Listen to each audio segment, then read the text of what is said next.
We've made it here without rushing, without pretending to have all the answers, without trying to fix every wound with polished words. That was never the point.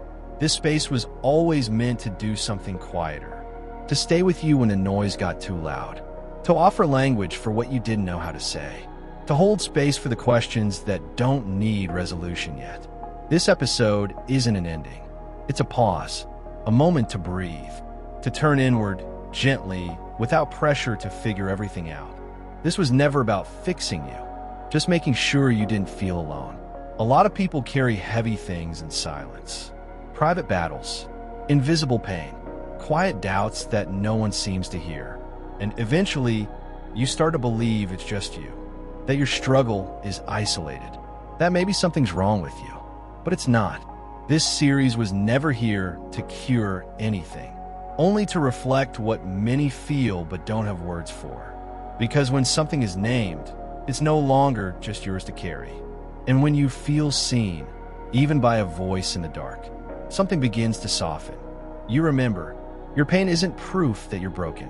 It's proof that you feel, and that already matters. You don't have to be ready. You just have to be present. The world demands clarity, improvement, emotional readiness.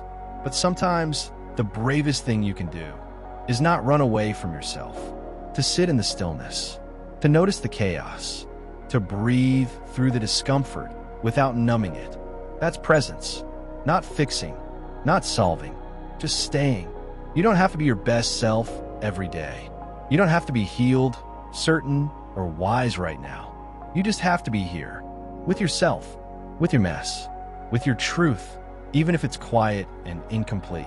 Some things only show up when you stop searching so hard. Life doesn't always offer meaning on demand. Sometimes it leaves you in the dark, not as punishment, but because some clarity only comes with time. Right now, what you're feeling may not make sense, and that's okay. You don't need to explain it. Just feel it, gently, without trying to control it. Answers don't always arrive loudly. Sometimes the questions just get quieter.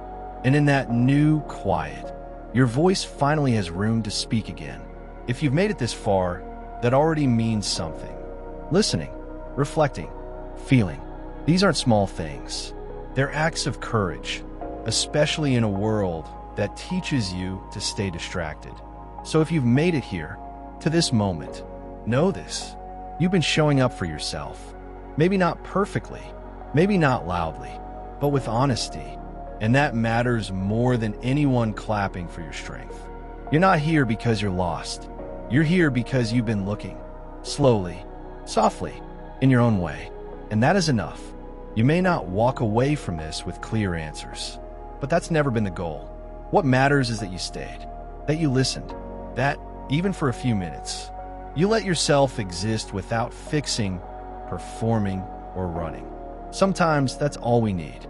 A quiet place, a little pause, a moment to return to ourselves between all the noise. If this season gave you something to hold on to, leave a comment. What are you taking with you now that this chapter ends?